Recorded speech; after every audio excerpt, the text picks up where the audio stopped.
দশে মিলে করি কাজ হারি জিতি নাহিলাজ, এই বাক্যটিকে যেন সত্য প্রমাণ করলেন হাওরের কৃষকরা।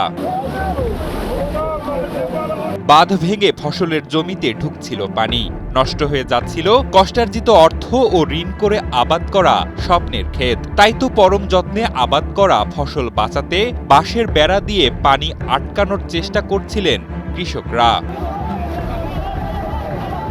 সময়ের সাথে সাথে পানির প্রবাহ যখন বেড়েই চলছিল, তখনও প্রাণপণ চেষ্টা করে যাচ্ছিলেন কৃষকরা। বাঁধের ভাঙা অংশে কেউ বাঁশ পুঁতছিলেন, কেউ বা আবার বস্তা ফেলছিলেন পানির গতি কমাতে। কয়েক ঘন্টা রুদ্ধশ্বাস চেষ্টার পর অবশেষে বাঁধটির মুখ আটকানো যায়। এ সময় প্রত্যেকের চোখে মুখে ফুটে ওঠে উচ্ছ্বাস, কেননা তাদের প্রাণোত্তর চেষ্টায় রক্ষা পেয়েছে হাওরের প্রায় ৯,০০০ হেক্টর বোরো ধান। আমরা কইতে পারি না, হঠাৎ করে খবর পাইলাম বান ভাঙি গিয়েছে। তারপর তাড়াতাড়ি আমরা এলাকাবাসী দাঁড়াইলাম, বান ভাঙি গিয়েছে। যা যা কিছু পারছে সব কিছু নিয়ে আসছি, আমিও কিছু বস্তা নিয়ে আসছি, যেটা পাইছি এটা নিয়েছি। এলাকার বাসাটা আমরা বেশি প্রবলেম উত্তরিয়া বান না খাইতে দেওয়া হয়, আমরা দেখা ওর সব জমি যাইব কি পানির তলে। গত ১১ এপ্রিল সুনামগঞ্জ জেলার সদর উপজেলার গোবিন্দপুর মদনপুর গ্রামের গুজাউনি বাঁধ ভেঙে হঠাৎ শান্তিগঞ্জ উপজেলার মহাসিং নদীর পানিতে তলিয়ে যাচ্ছিল হাওরের ধান। পরে বাঁশের বেড়া ও বস্তা দিয়ে সেই বাঁধ রক্ষা করেন স্থানীয় কৃষকরা। সমস্যা প্রতিকারে এ সময় তারা বিভিন্ন দাবি তোলেন।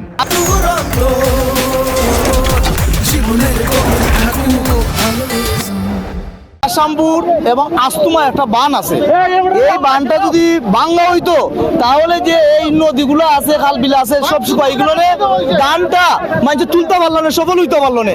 এই কারণে সফল হইতে পারেন না, বান ভাঙার না কারণে পানি ফুললা মানে এইদিকে ওভার মারে। মূল সমস্যা হইল কি আপনার উপজেলার শান্তিগঞ্জ উপজেলার আস্তুমা এবং আসামপুরা বান ও উদয়রা নদী বান, এই বানটা যদি ভাঙা হইতো তাহলে আমরা সব কৃষক শান্তিতে মানে ধানটি তুলতে পারলো না। আসামপুরার বান কাটতে দেওয়ার জন্য এমপি মহোদয় ডিসি সাহেবের কাছে আমাদের অনুরোধ, আমাদের আকুল আবেদন, এই আসামপুরার বান কেটে দেওয়া হলে আমাদের আওয়ারবাসী শান্তিতে বসবাস করতে পারবে, শান্তিতে এই ধান কৃষকরা শান্তিতে ধান উঠাইতে পারবে।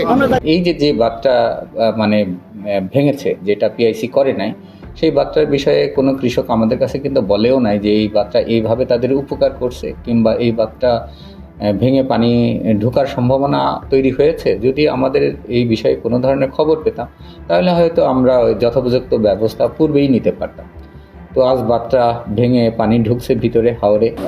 তো আমরা জানতে পারার সাথে সাথে এখানে পানি উন্নয়ন বোর্ড আমাদের উপজেলা নির্বাহী কর্মকর্তা সদর এবং শান্তিগঞ্জ দুজনকে জানিয়েছে। ওনারা এখানে যাওয়ার পরে যথেষ্ট পরিমাণ জিও ব্যাগ, বাঁশ এটা কথা হয়েছে। বর্তমানে এখন পানি ঢুকতেছে না, বেরো হচ্ছে না।